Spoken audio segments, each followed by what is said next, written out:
Hello, I'm Melody Ann, founder of Author Nation. Author Nation is a community of authors. If you would like to become a successful nonfiction author and you would like the accountability, the support, the resources, the networking, and a proven path to publishing, join us.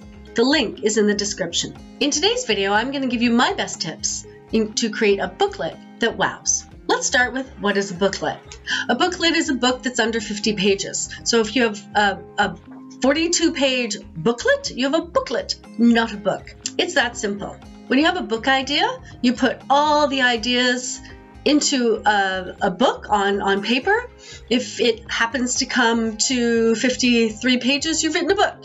If it happens to come to 46 pages, you've written a booklet. So when you're writing, don't worry about how many words and how many pages. Get your ideas down. You don't need to add filler to it, right? So the wonderful thing about booklets, they are faster to create than books.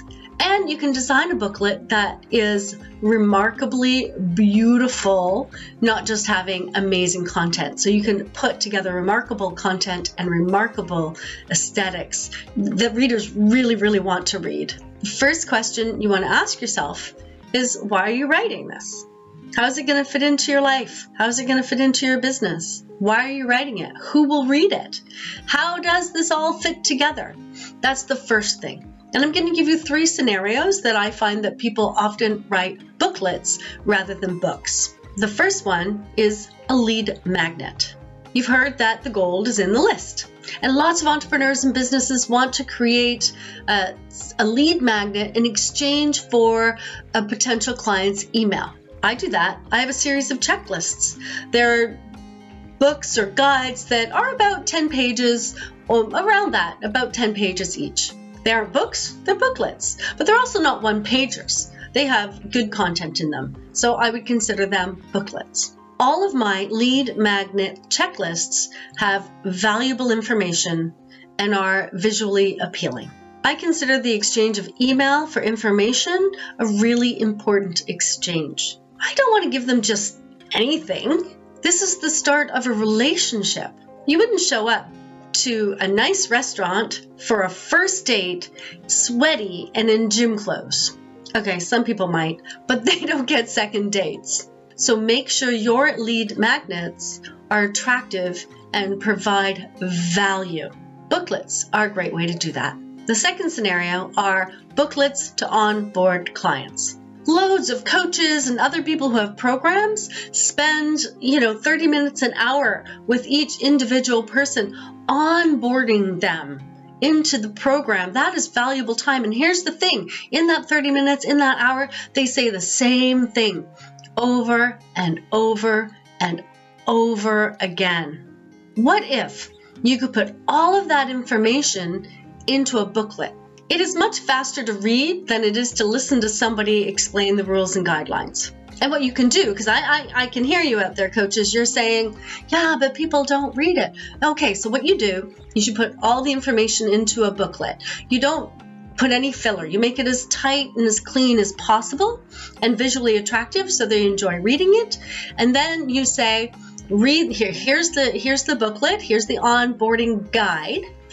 When you're finished it, book your first appointment with me, and I'll answer any questions you have about it. You get on the call with them, and you say, do you have any questions about the guide, the onboarding guide? And they're like, oh, yeah, I do. Because you have this appointment, they know that they need to read it because you're going to ask them if they have any questions. And so they're more likely to read it. And then in that onboarding chat, first off, you're spending less time. And you're just answering questions that are really important to them. And if you do have someone who hasn't read it, then you can spend the time with them if you need to go over the highlights and then say, look, the onboarding booklet is there for you whenever you have any questions. And if the answer isn't there, please just tag me and I'll answer it for you. It's a great way to reduce how much time you're spending on that kind of same stuff over and over and over again with new clients. So keep the important stuff for your one-on-one with your clients and put everything else in a booklet to save time and also to give a reference guide to your client so they can go back to it rather than like trying to scribble down stuff and keep notes and figure out where to put those notes. Give them something that's really nice and organized. Okay, the third scenario, a booklet is great when you want to go very in-depth on a very narrow topic. So a book is something that's in-depth on one big idea, but it may have several topics, and each topic is a chapter, and each chapter you go in depth on that one topic. What if you just wanted that like one slice, that one chapter? You could take, if you had a book that had 10 chapters, you could take chapter number 1 or chapter number 2 or whatever chapter you wanted, and you could turn that into a booklet. And then you can put that out into the world and people can say, oh, this is like really good information on that one narrow topic. And you can tell them that you have a full book that they can buy or read, or you can just leave it as this is a very narrow topic and we go in depth and then book a call with me or whatever you're doing with that, right? Because remember, we're deciding how it fits into our life before we start writing. So a booklet is a great way to do that like really narrow discussion topic and to go into some depth on that. And what I find often is authors feel like they need to fill 200 pages. And then when I'm editing, I find there's lots of filler. And so what I often suggest to my new clients is don't worry too much about how long the book is yet. Let's figure out what you really need to say. Then we'll decide how long the book is going to be. Rather than saying, I'm going to write a 200-page book, why don't we say, we're going to write a book on this big idea, and these are the areas we're going to be talking about. And yeah, it's true. Sometimes, one chapter is 6 pages, one is 12 pages or 20 pages, and then we can look at how to distribute the information better. But we still don't want filler in our books. It's unnecessary, and it makes our books hard to read. People don't want to read it, and then they stop reading because because the authors tried to like put all this extra stuff in just to kind of fill it out to 200 pages. And you know what I mean? I know you've read a book like that. Have you ever read a book and you're like, oh my God, they could have said this in a 2-page article? That's the book I'm talking about. If you don't need a book, don't write a book. If it fits in a booklet, write a booklet. Wouldn't it be better to write a booklet that wows your readers than to write a 200-page book that bores them to death? Right, so decide what you want to write. Decide on its purpose. Decide on the ideal reader, and then you can start working on the content. And that's the next topic. Let's talk about the content. When we're talking about the content, take your central idea and then branch out into subtopics that will help the reader understand that central idea. In other words, what's your one big idea? From there, you can do a mind map or a tree diagram to come up with subtopics.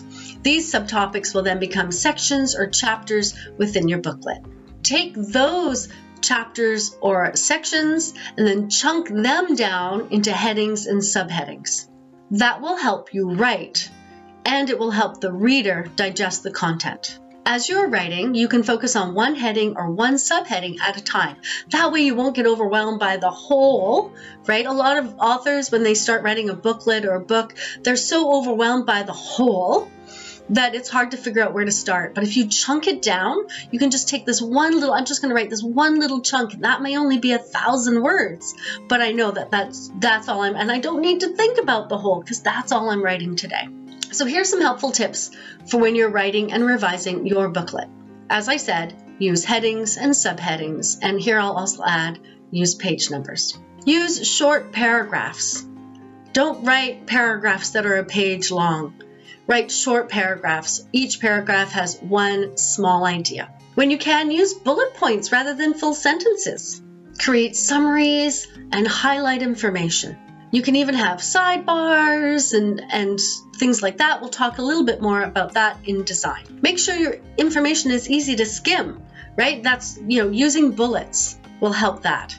Sometimes people just want to skim through things. They don't want to sit down and read every word from front cover to back cover. So make it skimmable. Don't overstuff your booklet with content. Again, you don't need filler. Just say what you need to say, and that's it. Finally, you need a call to action so the reader knows what to do next. If the reader wants more, where do they go from there? This is very important. I see too much content out there. I see too many booklets out there. It's a lovely read, and then the reader's left hanging at the end. Tell them what to do next. Whether that's join your Facebook group or set up an appointment or join your program or register for an event, give them a next step. All right, let's talk a little bit about the cover. Have a clear title and subtitle on the cover. You want your reader to know what your booklet's about at a glance. And if you think about it, you want it really easy to read. And if there's an image or anything on it, visual, you want that very easy to see. Because sometimes what people see are just like a little thumbnail, right? You get this little thumbnail. And so if that's all they see, can they read the title? Do they know what the book is about? Because if they don't, they may not click through. So make sure that even as a thumbnail, your cover stands out and they can at least read the title so they know what it is about. And then, of course, use your brand colors, use your logo, use any brand images you have, use your brand style to make something that fits in with your personality, or I should say your brand's personality, unless you are the brand, and then it's the same thing.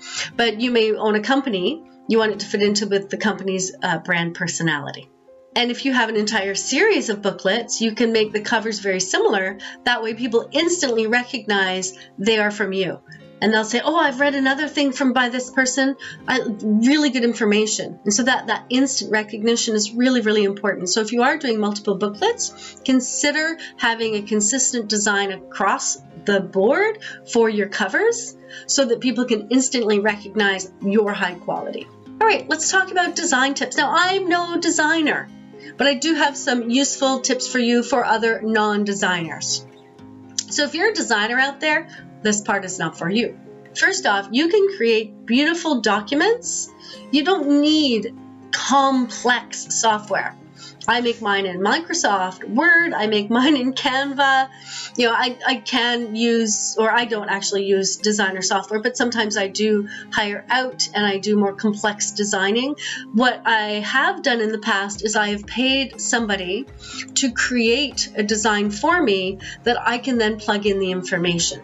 It's a beautiful branded cover, and then I can change the title each time. That's a really valuable thing that is worth paying for. If you are designing your own, keep your theme consistent, keep your colors consistent, keep your fonts consistent. Don't use more than 2 fonts. Keep it really simple. People's eyes and their brains don't want to be figuring out all these fonts. Have one font for headings and the other font for text. That's it. Make it interesting, but also keep it simple. As we talked about in the content section, use headings, subheadings, and bullets.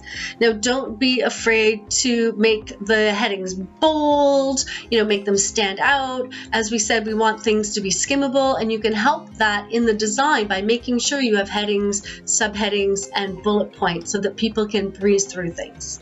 Next, use visual content to tell your story. Have lots of images and illustrations if they are useful. Don't just put images for the sake of putting images, though. Understand why they're there. For example, if you're talking about obstacles, find a photograph of an obstacle course and put that in. Having a visual that relates to the content helps us retain the information. It helps us learn. It helps us remember. So use visuals that match the content. And here's a little tip. If you're not visual, I'm not particularly visual, then if you have an idea, go to Google and just look what images pop up. Don't use those images. They are copyrighted. Go find images that are not copyrighted, of course. We have some listed on the Tools We Love page on Author Nation. I'll put the link in the description. So if that's helpful, you can go there and find those. But even looking at those, you must read to make sure you can use them. Copyright is something that's really important, so don't just grab any photograph. Use space wisely. You don't need words jammed in, right? Don't pack in the content. Leave space. Give lots of white space. Use blocks for quotes. Use sidebars for highlighted information.